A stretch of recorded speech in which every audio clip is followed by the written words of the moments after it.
Que tú bendigas este tiempo, que nos dé fuerza, Señor, y que podamos compartir la palabra y que caiga en buena tierra, en corazones preparados, dispuestos y listos ya para recibir la instrucción, la palabra para hoy.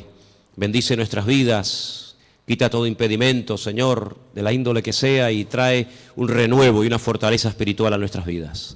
Te damos gracias por este tiempo de estudio de tu palabra, bendícelo y que sea tu Espíritu Santo el que nos ilumine y nos hable al corazón. En el nombre bendito de Jesús. Amén, amén. Vamos a Daniel, capítulo 12, por favor. Daniel, capítulo 12. Vamos a leer los primeros versículos de este maravilloso libro. Libro que hay que leer ahora más que nunca, ¿saben? Más que nunca. Hay que leer las profecías, las visiones que tuvo este hombre. Hay dos personas en el Antiguo Testamento que recibieron revelación sobre los últimos tiempos. Solamente dos. Muchos profetas recibieron revelación para su época o para tiempos cercanos a su época. Pero hay dos profetas que especialmente destacan, dos hombres que especialmente destacan por encima de los demás. Uno es el profeta Daniel. Dice la Biblia que muchas de las cosas que él recibió y muchas de las cosas que él dejó escritas en su libro, él no las entendía. Él por fe las escribía y ahí las dejaba, y el Señor le decía, esto es para el fin de los tiempos, para los últimos días. Y otro hombre que dice literalmente en Génesis 49:1, no lo vamos a leer, pero si lo quieren, recuérdenlo.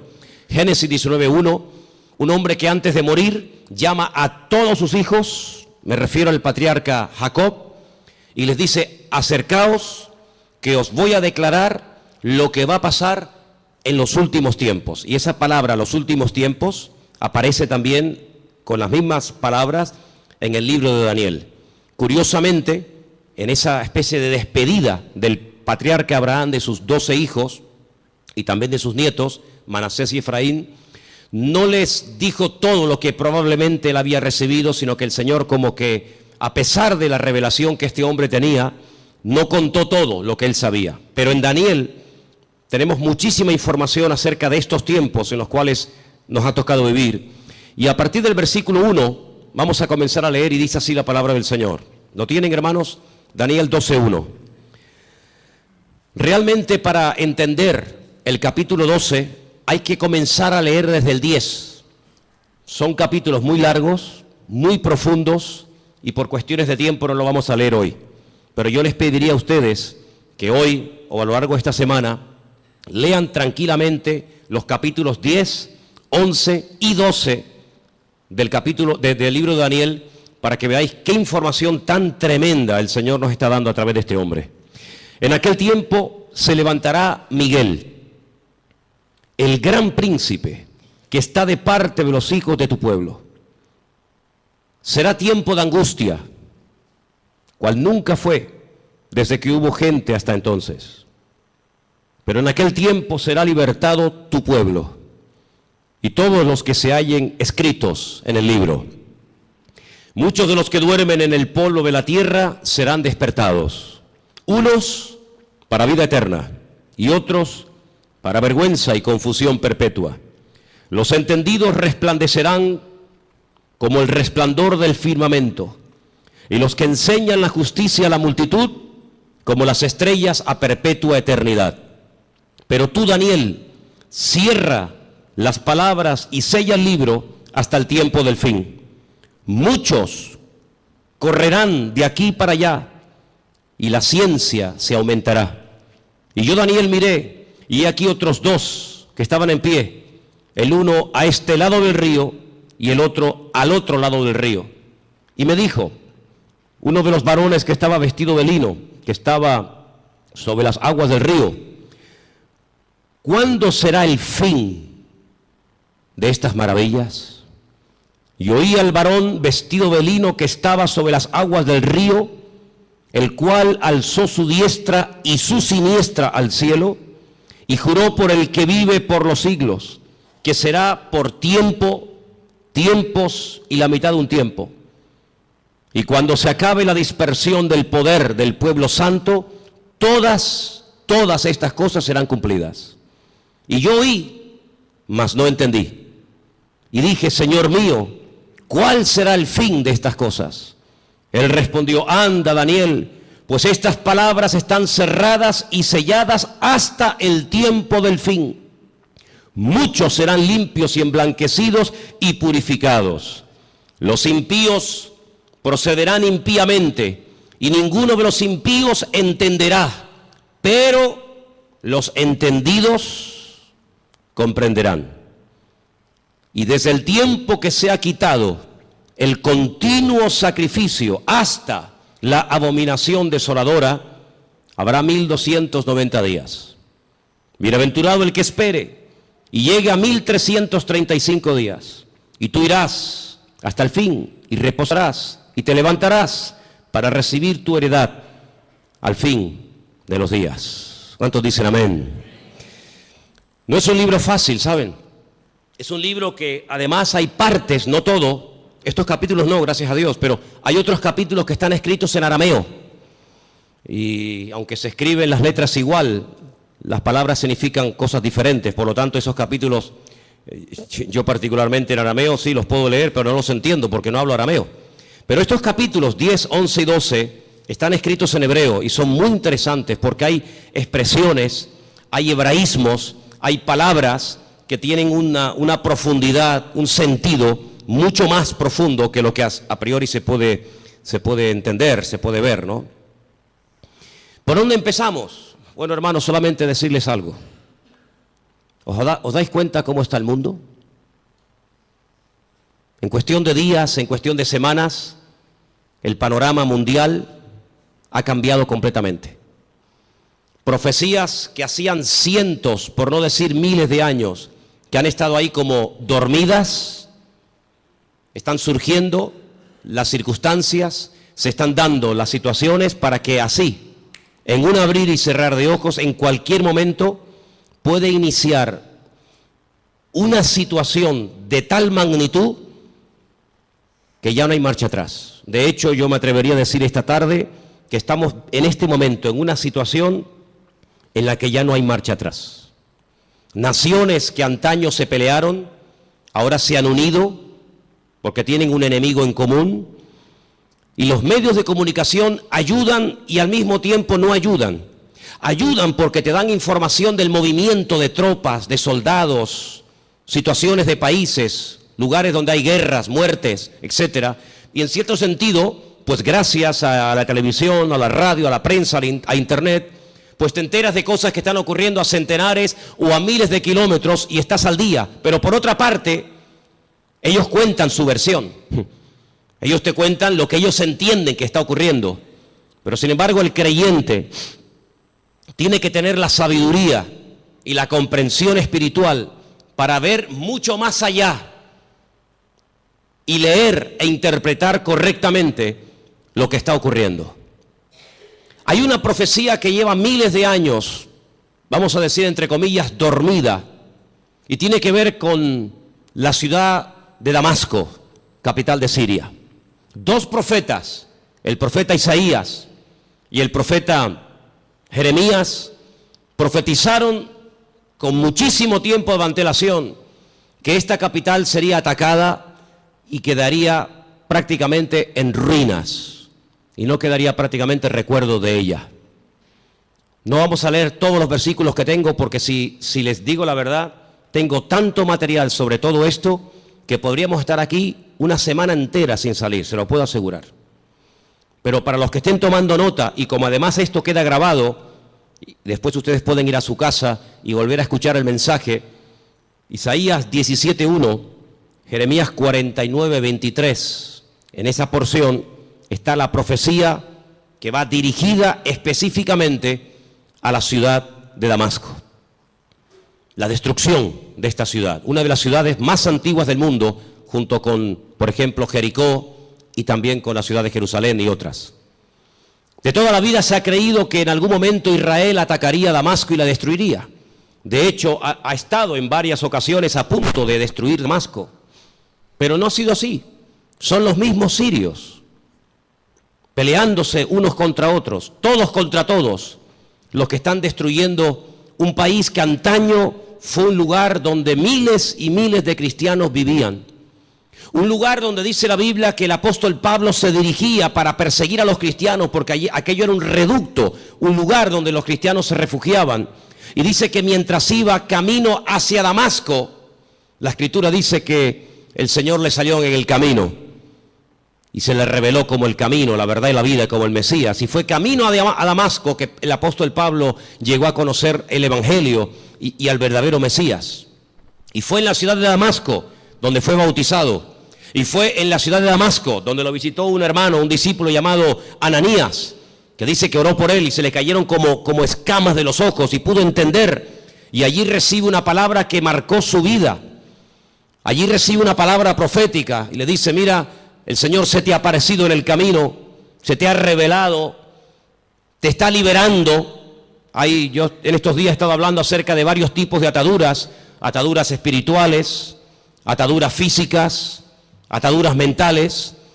El Señor dice: yo te he desatado, yo te rompo toda ligadura de prejuicios, de cultura, de religión, de rechazo a otras naciones, y te libero de tu pueblo y te envío lejos a los gentiles, para que le abras los ojos y para que entiendan lo que tú ya has entendido.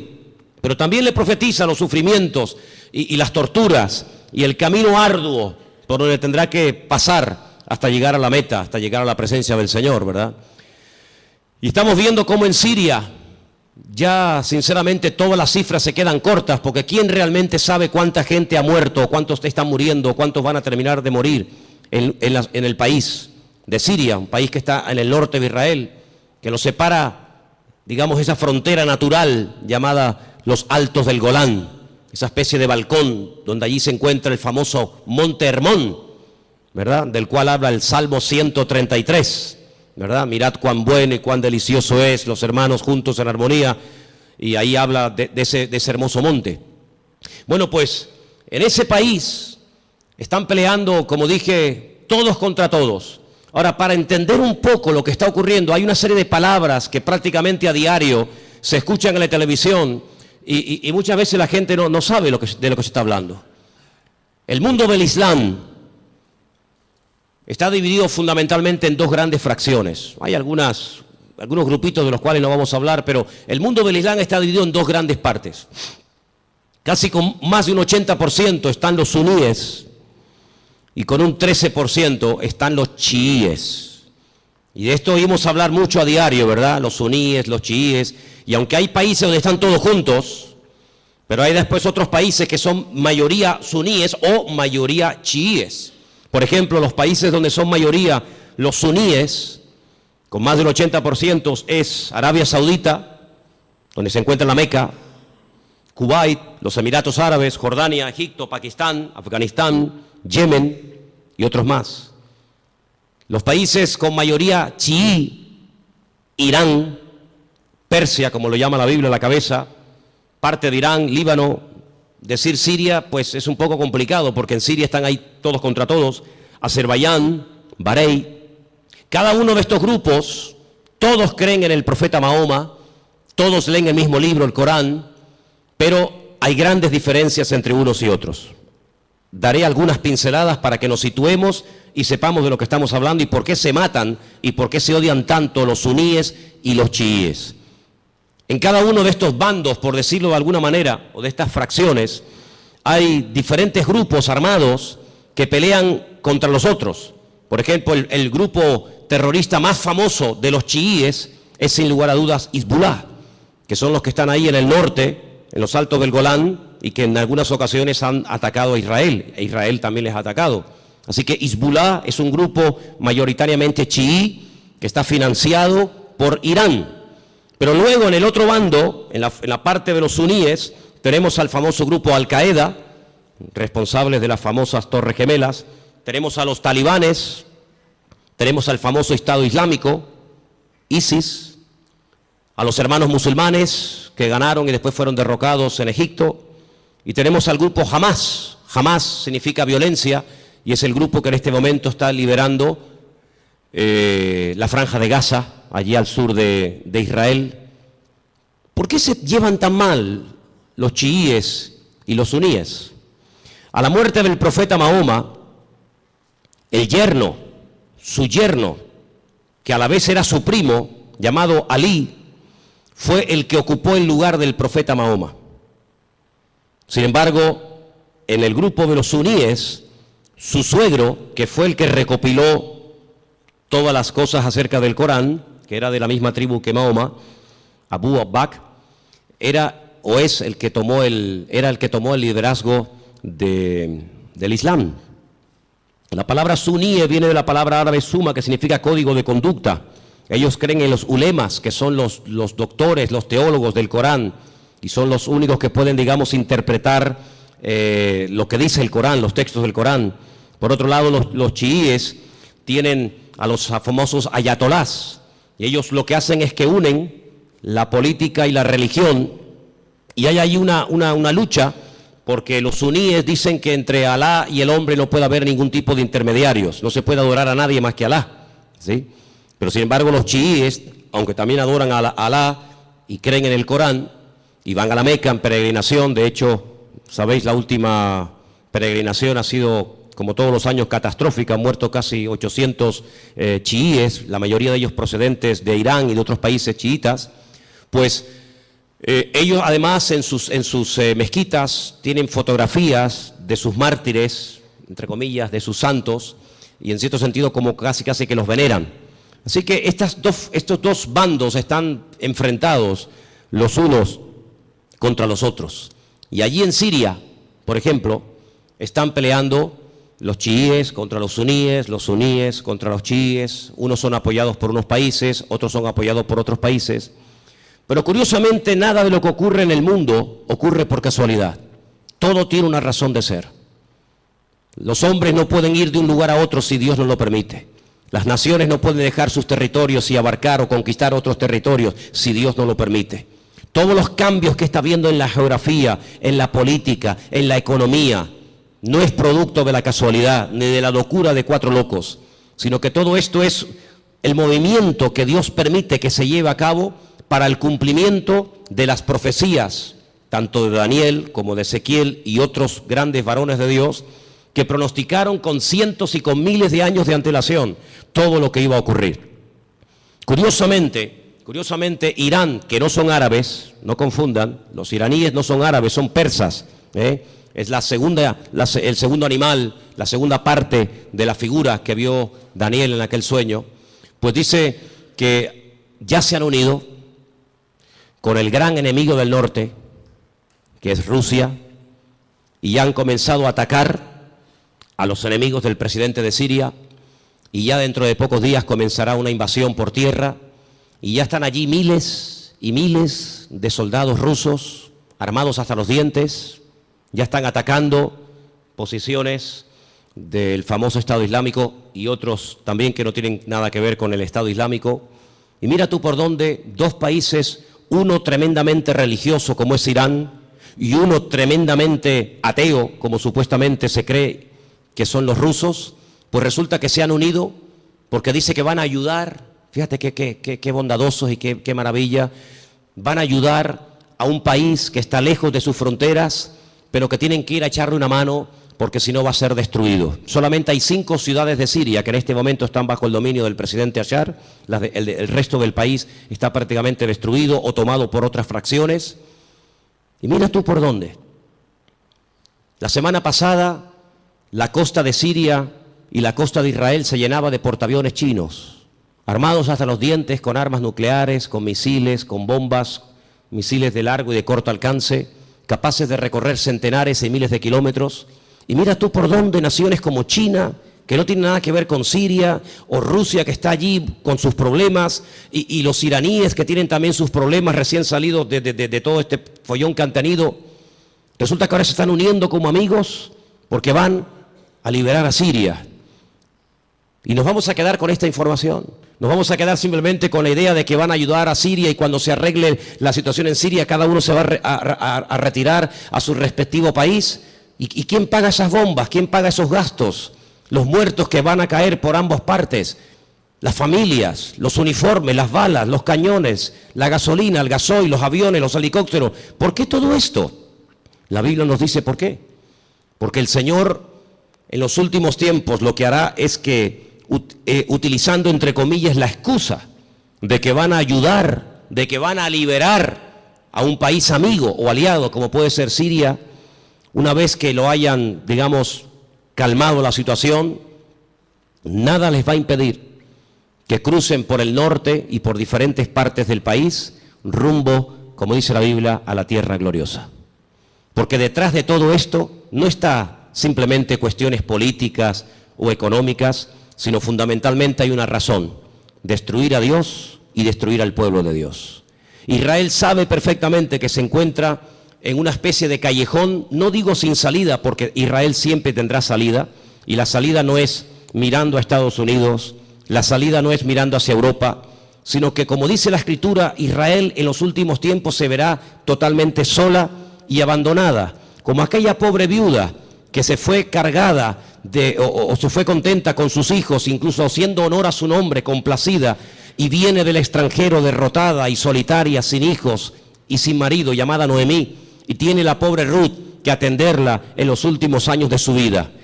La Biblia nos enseña que estos últimos tiempos recibe un nombre que nos revela, porque los nombres son muy importantes en la Biblia. Yo siempre he dicho que hay una genética, ¿verdad?, que todos llevamos por dentro, que es hereditaria, pero luego, según la Biblia, el nombre tiene un poder espiritual, una influencia tremenda en las personas. Es una especie de código genético espiritual, ¿verdad? Y esta mujer, cuando viene de Jordania, de Moab, dice que ya no se siente complacida y por lo tanto ya no quiere usar más su nombre, sino que le dice a la gente que le llamen Mará, que significa amargada o entristecida, ¿verdad? Y es interesante ver cómo estamos viendo el inicio de lo que la Biblia habla clarísimamente que va a ser una tercera guerra mundial sin precedentes en la historia. De todas las guerras que Israel ha tenido, que han sido ya 7, de todas ha salido más que vencedora. Le han atacado por todas partes, de noche, de día, en plenos días de fiesta importantes. Por todas partes, de todas y cada una de las guerras que Israel ha tenido hasta el día de hoy, de todas ha salido victorioso. De esta guerra que está a punto de producirse en cuestión de días, semanas o meses, la única forma de salir con vida es que venga el Mesías en persona y les ayude. Esta guerra es una guerra que jamás se ha visto.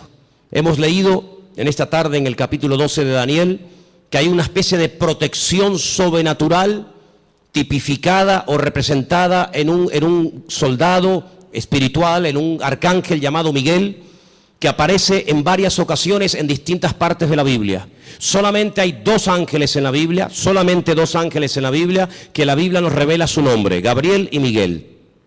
La Escritura dice que Josué, antes de entrar a tomar posesión de la tierra, vio a un varón, y la descripción que nos da el libro de Josué se asemeja mucho a la descripción que nos da Daniel en el capítulo 12, y nos da a entender de que este arcángel tremendamente poderoso llamado Mijael, que significa quien como Dios, Mijael, pues es una protección espiritual que Dios le ha asignado a este pueblo.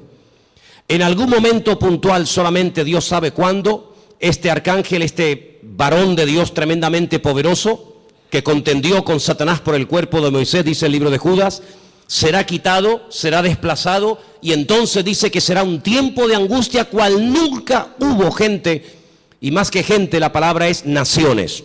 Desde que hay naciones sobre la faz de la tierra, dice la Biblia que nunca el hombre habrá visto una guerra de tal magnitud, con tanta cantidad de soldados, de armamento y de tropas como esta última. Vamos a leer dentro de unos momentos algunos textos de la Biblia, pero es impresionante los datos que la Biblia te da antes de que comience la guerra. Aún no ha comenzado, aún no existía el siglo XX, o el siglo XXI, cuando todo esto se escribió, y los profetas, por revelación del Señor, recibieron los datos concretos y específicos sobre esta guerra. Por ejemplo, nos dice que llegarán a intervenir más de 200 millones de soldados. Jamás ha habido ninguna guerra con tantos millones de soldados. 200 millones de soldados. Esta guerra se describe de una forma tremenda, con unos detalles que te quedas con la boca abierta en 3 capítulos de la Biblia. Creo que sois capaces de recordar estas cifras. Ezequiel 38 y 39 y Zacarías capítulo 14. Ahí tenéis toda la información acerca de esta tremenda batalla que empezará por el norte, capitaneada y dirigida nada más y nada menos que por Rusia. En el capítulo 38 del libro de Ezequiel nos dice algunas cosas muy interesantes sobre este tiempo final. Y voy a leer algunos versículos para que veáis qué importancia le da el Señor a que el pueblo de Dios no esté en la ignorancia. Hay gente que está muy distraída, muy sumergida en sus problemas, muy metidos en sus cuestiones y se olvidan de que el Señor en su palabra nos dice que tenemos que levantar la vista y darnos cuenta de que nuestra redención está cercana. Ezequiel 38 dice, versículo 1, vino palabra del Señor diciendo, hijo de hombre, pon tu rostro contra Gog. Gog es el nombre, digamos, simbólico, no es que se llame así, de una región que la Biblia lo llama Magot, que está en todo lo que sería todo el territorio que ocupa Rusia actualmente. Y fijaros que hay dos nombres de hombres, solamente dos hombres de hombres, que curiosamente tanto en español como en hebreo empiezan y terminan con la misma letra. Uno es el nombre David. David empieza con una letra llamada Dalet y termina con otra letra llamada Dalet. Y esto nos habla acerca de que David era un hombre que cuando lo conocías así era. No es que lo vas conociendo y es completamente diferente. Es un hombre que no tiene dos caras, no tiene dos personalidades, no tiene doblez en su carácter. David era así. Por eso esa letra que empieza y esa letra que termina es la misma, como diciendo que David es un hombre que es lo que ves, no hay más. Curiosamente, en un acto de imitación sin precedentes en la historia, a este líder político se le pone un nombre simbólico cuya letra empieza por la G o la Gimel en hebreo y con la misma letra termina la G o la Gimel, God, como diciendo que lo que ves es lo que hay. En David era lo positivo. Si ves que es un hombre espiritual, es que es espiritual. Si ves que es un hombre valiente, es que es valiente. No es que dé impresión de valiente y luego es un cobarde. No es que es un hombre aparentemente espiritual y luego es un carnal. No. Bueno, pues en God, en este personaje que nosotros lo conocemos más famoso como el nombre del famoso anticristo, si tú lo ves así, así es como es malo, es apoyado por el diablo, etcétera, etcétera. Y dice aquí, así ha dicho el Señor, he aquí yo estoy contra ti, oh God, príncipe soberano de Mesec y Tubal. Estos son hijos de Noé. Te quebrantaré, pondré garfios en tus quijadas y te sacaré a ti y a todo tu ejército, caballos, jinetes, en todo equipados, gran multitud de paveses, escudos, teniendo todos ellos espada. Y ahora menciona una coalición, no están todos nombrados, una pequeña coalición de naciones que se van a unir. Y menciona Persia, y ya hemos dicho que Persia, ¿quién es? Ok, es Irán.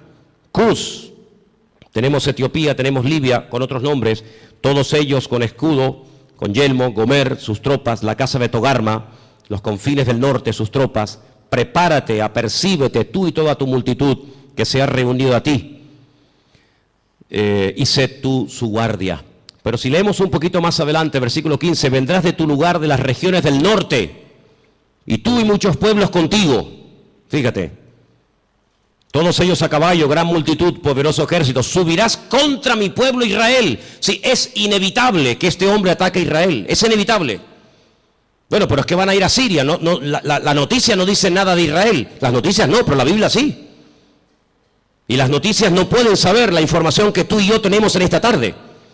Mañana Telecinco no puede decir, le presentarían una denuncia, dirían, esta gente está loca. Mañana no vamos a ver en Telecinco, en Antena 3, que Rusia pretende apoderarse de los altos del Golán con la intención de atacar Israel. Me dice, pues ustedes están locos. No. Las noticias no te lo van a decir, te lo estoy diciendo yo, te lo está diciendo el Señor a través de mi boca. Subirás contra mi pueblo Israel como nublado para cubrir la tierra y será al cabo de los días, al final de los tiempos, en estos tiempos. ¿Y qué dice aquí? Y te traeré sobre mi tierra. No es que a Putin se le ocurre la genial idea de decir, bueno, vamos a Siria, y ya que estamos a un tiro de piedra, saltamos los altos del Golán, y desde los altos del Golán vemos todo Israel abajo, y la machacamos. Total, que son 300 kilómetros de largo para un imperio, para una potencia militar como Rusia, que con una bomba hace así y borra de la faz de la tierra a 10 millones de personas, porque eso es lo que puede tener Israel en este momento, si es que llega ahora mismo a 10 millones de personas viviendo allí. ¿Qué puede impedir? Pero no es él el que lo decide, es Dios el que le dice a God, ven a mi tierra, ven. Y entonces dice, para que las naciones me conozcan, cuando sea santificado en ti, oh God, delante de tus ojos. Así dice el Señor, ¿no eres tú aquel de quien hablé yo en tiempos pasados por mis siervos los profetas de Israel, los cuales profetizaron en aquellos tiempos que yo te había de traer sobre ellos? Israel sabe perfectamente que Rusia les va a atacar en cualquier momento. Ya lo hicieron hace poco allí en Ucrania, en el país de nuestro hermano. No se cortan un pelo, no tienen ningún problema, tienen afán de expansión. Quieren recuperar lo perdido e incluso lo que nunca fue de ellos.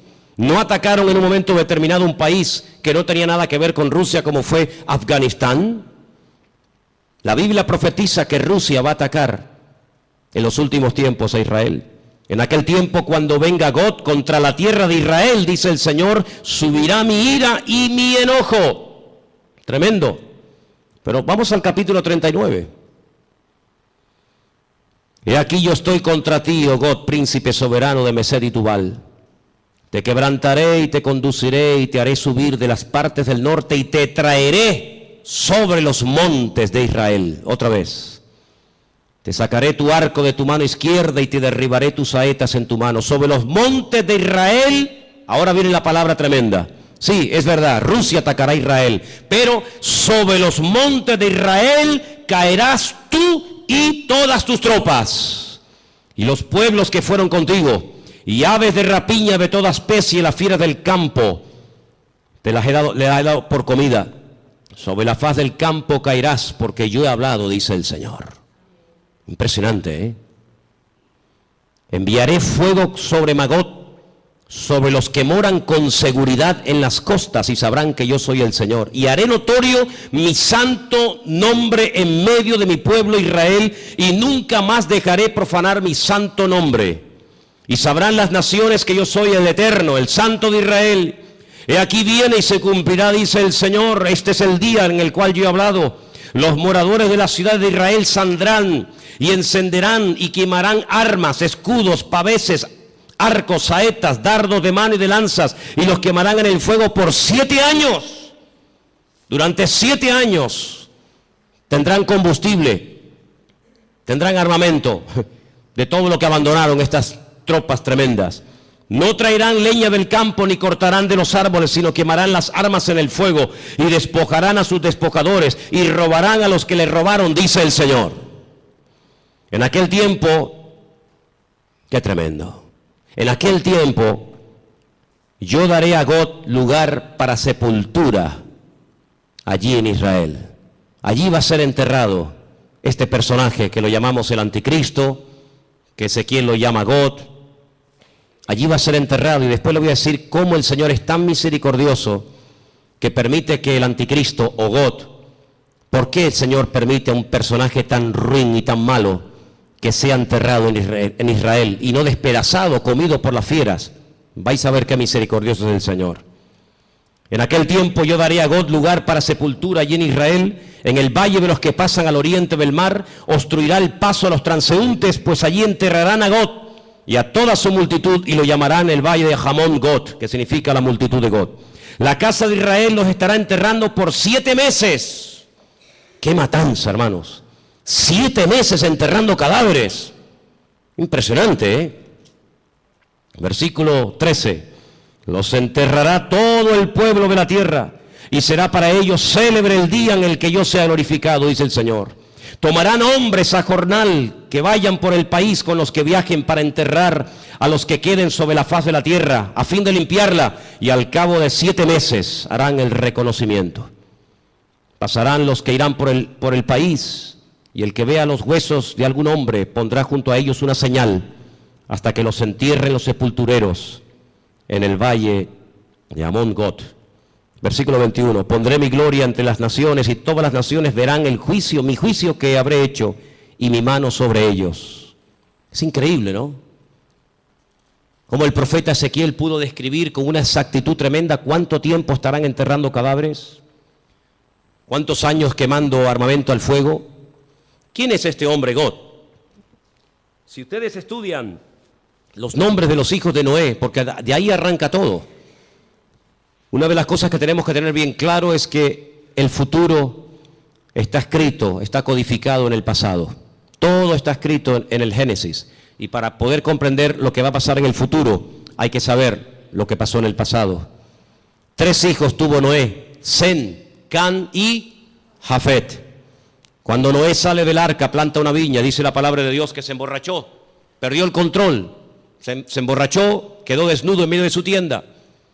Y uno de sus hijos, Can, dice el texto hebreo, que se rió, se burló de su padre, no lo cubrió, no lo tapó, lo humilló, se lo contó a sus hermanos, incluso hasta intentó propasarse con su propio hermano, con su propio padre. Sus 2 hermanos fueron de espalda caminando y taparon a su padre. Fíjate qué misericordioso es el Señor, que este personaje que es descendiente de Jafet, no de Can, no de Sem, sino de Jafet, por haber cubierto a su padre, él será cubierto con tierra en los últimos tiempos, en la tierra de Israel. El refrán dice, midá keneged midá, lo que siembras es lo que cosechas, medida por medida. ¿Por qué esperó el pueblo de Israel por María? Al fin y al cabo era una, el resto era tanta gente, 2 millones de personas. ¿Por qué esperó todo el pueblo por María? Porque María, cuando Moisés era pequeño, esperó a ver cuál era el futuro de su hermano Moisés y no se fue hasta que la hija del faraón lo adoptó y se lo llevó al palacio. Y por ese acto de esperar, de preocuparse por el futuro de su hermanito, que en aquel tiempo era un bebé de 3 mesitos, por ese acto de misericordia y de amor y de interés, años más tarde el pueblo la espera a ella. Y siempre es así. De ahí que Pablo diga a los Gálatas, si queréis cosechar, tenéis que sembrar, pero sembrar abundantemente para poder cosechar abundantemente. Así que este personaje está a punto de aparecer. Este famoso anticristo está a punto de aparecer, pero ya lo hemos dicho en muchas ocasiones, que en los últimos tiempos habrá una influencia de una institución religiosa que describe perfectamente el libro del Apocalipsis, que dice cómo se visten, dónde están, cómo hablan, cómo no hablan, etcétera, etcétera. Es increíble el impacto que en tan poco tiempo ha producido el Papa Francisco. Es increíble, ¿no? En tan poco tiempo le ha caído bien a todo el mundo. No hay nadie que diga nada malo de Francisco. Fue a Israel y a los judíos, a los rabinos les cayó bien. Incluso llegó a ir al muro de los lamentos y puso su petición entre las rendijas del muro. Después se fue con Abu Hamas, el presidente de la autoridad palestina, y le cayó estupendamente y casi se hicieron amigos y rezaron juntos mirando hacia la Meca. Se fue a Turquía y en la famosa mezquita de Turquía, orando hacia la Meca, le cayó de maravilla a los musulmanes. A todo el mundo le cae bien, a los artistas, incluso a los ateos. Recientemente escuchaba a un político ateo que decía, me cae muy bien este hombre, aunque yo no soy creyente ni creo en Dios, pero me cae muy bien este hombre. Dieron la vuelta al mundo en cuestión de minutos las declaraciones que hizo en un avión mientras viajaba, cuando le preguntaron por los homosexuales, por los gays, y él dijo, ¿quién soy yo? ¿Quién soy yo para juzgar a los gays? Y todo el mundo comenzó a decir, la iglesia está cambiando. Qué diferente, la postura de este Papa en comparación con los otros 2 que eran tan intransigentes y tan radicales. ¿Quién soy yo para juzgar? No pasó mucho tiempo y ya hizo juicio sobre uno de sus trabajadores.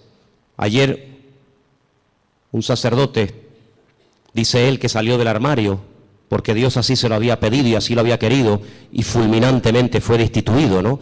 Qué contradicción con las declaraciones del avión, ¿no? Pero en los últimos tiempos la Biblia nos enseña que habrá una especie de religión que le va a caer bien a todo el mundo. Será capaz de ir con los musulmanes, con los judíos, con los cristianos. Dicho sea de paso, hace muy poco tiempo este Papa se fue por primera vez en toda la historia con un pastor muy conocido por nosotros a una iglesia evangélica en la ciudad de Caserta, en Italia, donde yo estuve ahora hace unos días. Estuvo con un montón de pastores que vinieron de Argentina, puesto que el Papa es argentino, y allí tuvieron un culto donde él estuvo como uno más. Hicieron un tiempito de oración, y él hizo una oración incluso, y todos participaron, y se sacaron fotografías, y todo el mundo, qué contento, ¿verdad? La Biblia nos enseña que las rameras son capaces de irse con gente mayor y con gente joven. Las rameras son capaces de irse con gente sin dientes y con gente con dentadura perfecta. Las prostitutas son capaces de trabajar de día o de noche, y lo mismo le da a irse con un blanco, con un negro, con un rico, con un pobre, con un cristiano, con un ateo, con un satánico, le da igual, porque ese es su trabajo, llevarse bien con todo el mundo para sacarle lo que ella quiera a cambio. Y la palabra de Dios nos enseña que en los últimos tiempos la política y la religión se casarán y se unirán. Qué tremendo los lugares y las conversaciones que últimamente está manteniendo el Papa y muchos políticos viajando de un lugar para otro. Todo está preparado. Y hermanos, esto no ha hecho más que empezar, pero en cualquier momento salta la chispa. Y lo que tenemos que preguntarnos todos y cada uno de nosotros, ¿qué mensaje nos está dando el Señor? Yo vengo diciendo hace mucho tiempo que Dios está hablando y hablando y hablando y hablando. El problema no es que Dios no hable, el problema es que hay muchos que no le entienden, o si le entienden se hacen los distraídos. Dije hace unas semanas atrás que Dios no solamente habla a través de la palabra, claro, lo sabemos. El que lee la Biblia está leyendo la palabra de Dios, el SMS de Dios, el WhatsApp de Dios, y sabe perfectamente lo que Dios quiere y lo que Dios no quiere. Pero ¿y los que no leen la Biblia? El que no le interesa o no quiere, o dice él que no entiende la Biblia, pues Dios también le está hablando a toda la humanidad. Quiero que vengan conmigo a Génesis 1, capítulo 14, para que os deis cuenta algo tremendo que el Señor dijo en un principio. Allí está, en el Génesis 1, 14. Dio una señal, dio un mensaje muy interesante. Y vamos a leerlo en esta tarde. Dice así, Génesis 1, 14. ¿Lo tienen, hermanos? Tengo esta página de la Biblia prácticamente destrozada, entonces espero leerla bien porque la tengo toda pegada. Creo que dice algo así como: y dijo Dios, haya lumbreras en la expansión de los cielos para separar el día de la noche y sirvan de señales para las estaciones. Ahora ya no tengo ese trocito que dice para días y años. Ok, ahí está. ¿Qué es lo que será? Lo mismo que fue. Cuando estudiamos hace unas semanas atrás el Salmo 19, yo dije que el Salmo 19 dice literalmente: los cielos cuentan la gloria de Dios y el firmamento anuncia la obra de sus manos. Un día emite palabra o información a otro día, de tal manera que hay personas paganas, no creyentes, que a lo largo de la historia, incluso hasta en estos tiempos, fíjate lo que te digo, observando no las profecías de la Biblia, sino observando el cielo, el firmamento, llegan a conclusiones tremendas. Quiero decirles que en un momento puntual de la historia de la humanidad, el Señor utilizó el astro rey, el sol, la luna y las estrellas para darle un mensaje profético a uno de sus hijos llamado José. ¿Lo habéis olvidado? Dice que él vio al sol, a la luna y a las estrellas que se postraban delante de él. Y Jacob, cuando oye el sueño de su hijo, él entiende perfectamente lo que le está diciendo. El sol es el padre, la luna es la madre y las estrellas son sus hermanos. Curiosamente, las estrellas, los hermanos, llegaron antes que el sol a Egipto, porque siempre es así: primero es la noche y luego es el día. No primero el día y después la noche. Primero había tinieblas y después vino la luz. La tiniebla siempre precede a la luz. Pero fíjate qué curioso, los magos de Oriente, que no sabemos realmente de dónde eran, si eran judíos, si no eran judíos, sabían perfectamente el lugar y el día en el que había nacido el Mesías, porque interpretaron que aquellas estrellas que tenían nombre, la estrella Sadik, la estrella Jamelec, etcétera, se habían alineado, y ellos sabían perfectamente que tenían que ponerse en marcha para llegar a donde, a Belén de Judea, porque allí era donde había nacido el Mesías.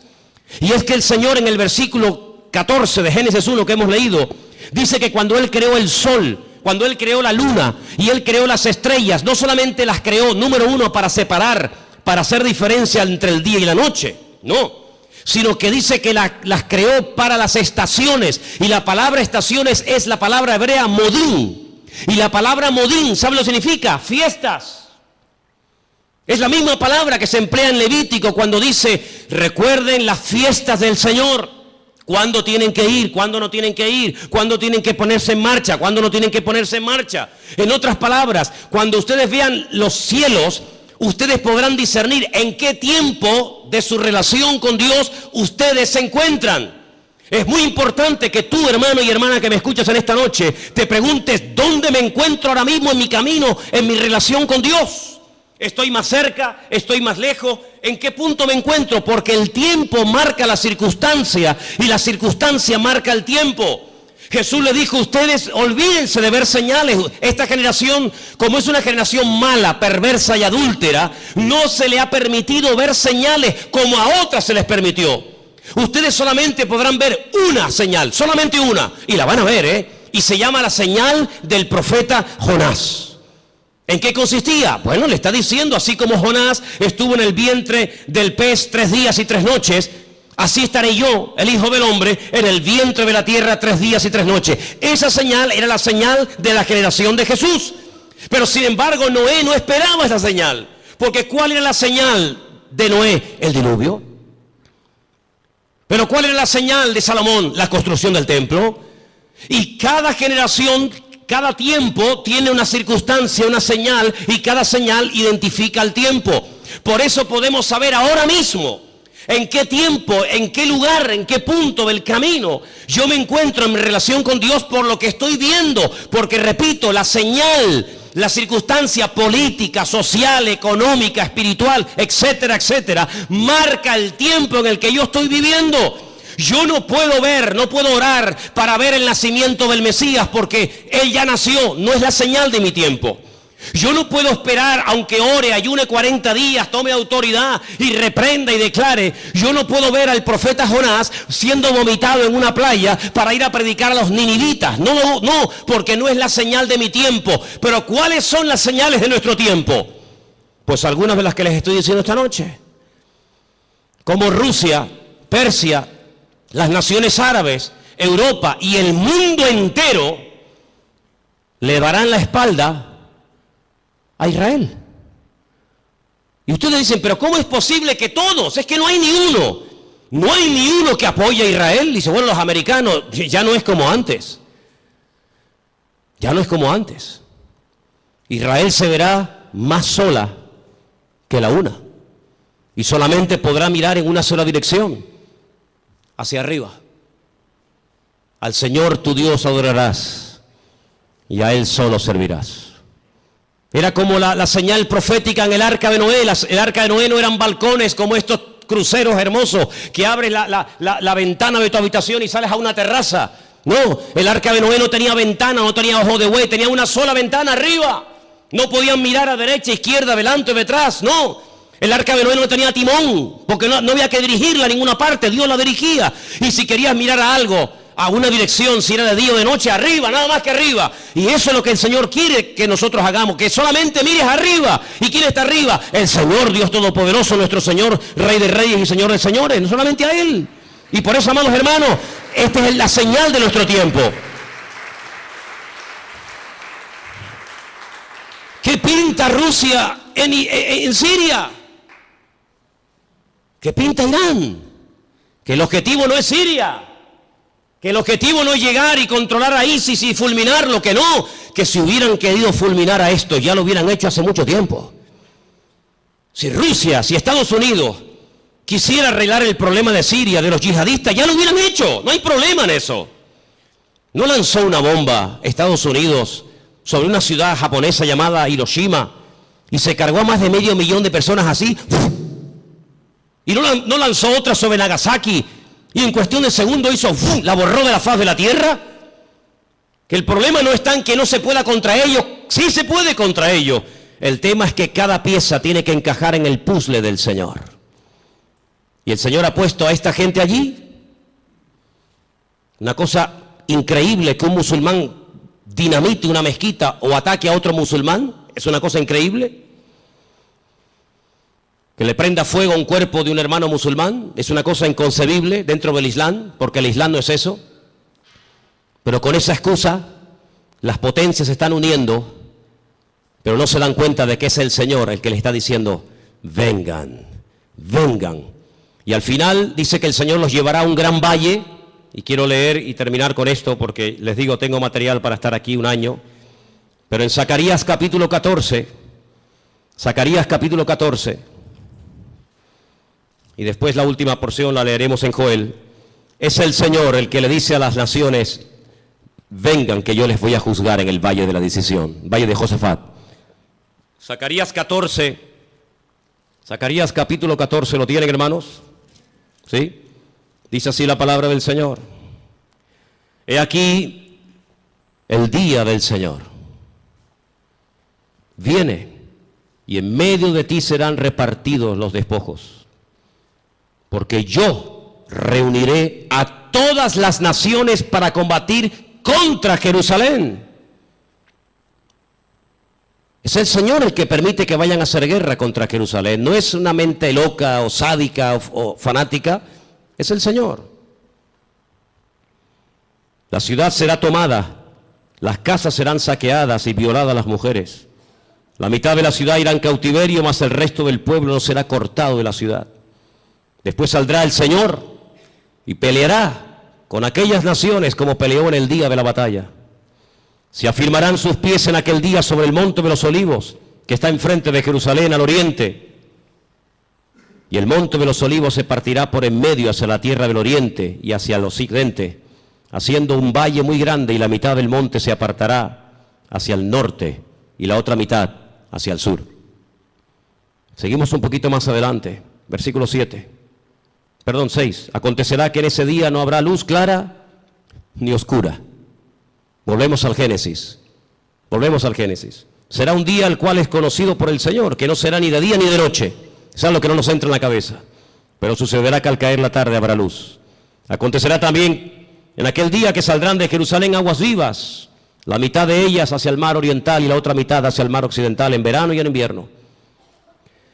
Y el Señor será el rey sobre toda la tierra, y en aquel día el Señor será uno, y uno será su nombre. Vamos a ir al versículo 12. Esto nunca ha pasado en ninguna guerra bíblica. Esta será la plaga con la que herirá el Señor a todos los pueblos que pelearon contra Jerusalén. La carne de ellos se corromperá estando ellos sobre sus pies. No es que cuando te pegan un tiro, te meten una puñalada, te duele y te caes poco a poco al suelo. No va a pasar así. Va a ser algo fulminante. La carne de ellos se consumirá estando sobre sus pies. Se consumirán en las cuencas sus ojos, y la lengua se les deshará en la boca. Y acontecerá en aquel día que habrá entre ellos gran pánico, enviado de parte del Señor, y trabará cada uno en su mano a su compañero, y levantará su mano contra la mano de su compañero. Se matarán unos a otros. Algo milagroso.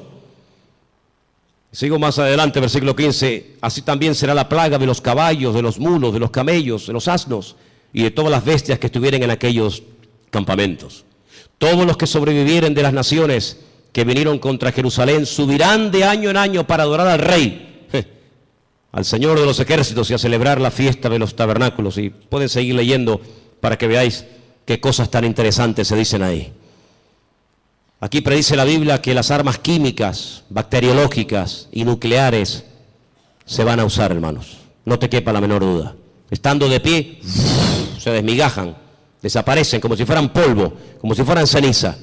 Así describe el profeta Zacarías la muerte de la gente en esta batalla, en el valle de Josafat, valle de Megido. Napoleón, cuando llegó a Israel, visitó el valle de Josafat o el valle de Megido y dijo: este valle está preparado para librar una gran batalla.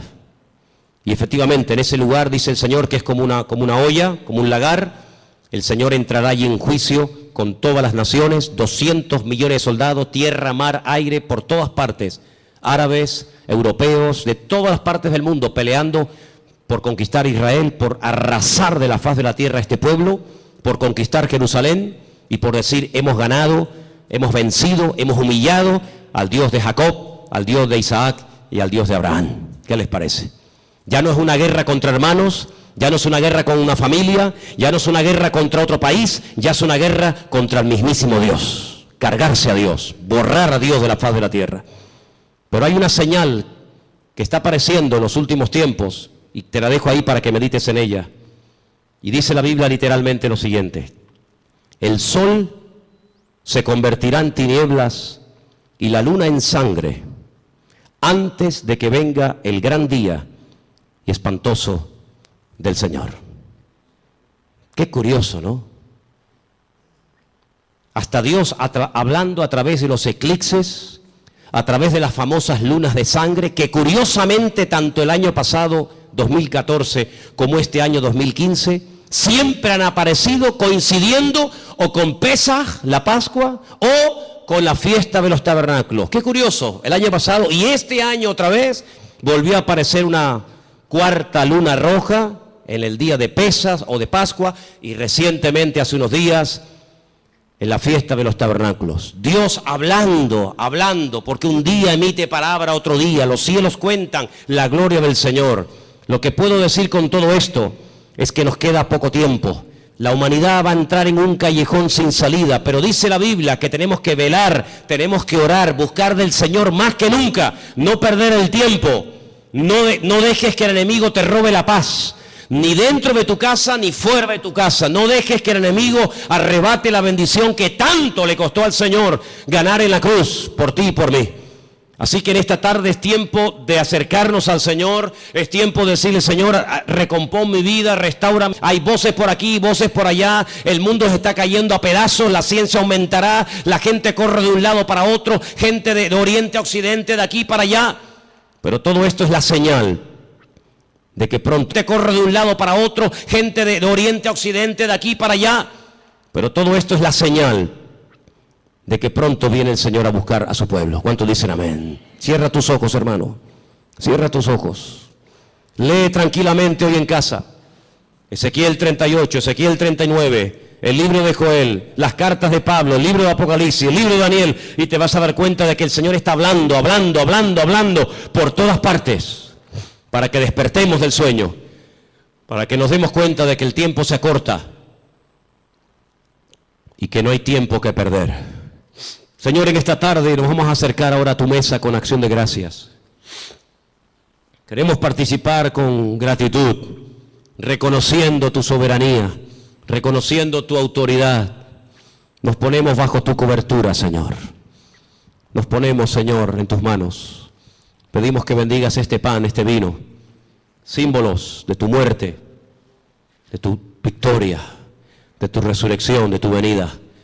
Y que en esta tarde lo hagamos, como dice la palabra del Señor, dignamente, valorando cada cosa que tú has hecho por nosotros, Padre. Bendice este tiempo y que podamos salir esta tarde de este lugar renovados, bendecidos y fortalecidos. Abre nuestros ojos para que podamos ver todo lo que está ocurriendo, cómo las profecías se están cumpliendo de una forma tremenda. En el nombre bendito de Jesús. Amén. Amén.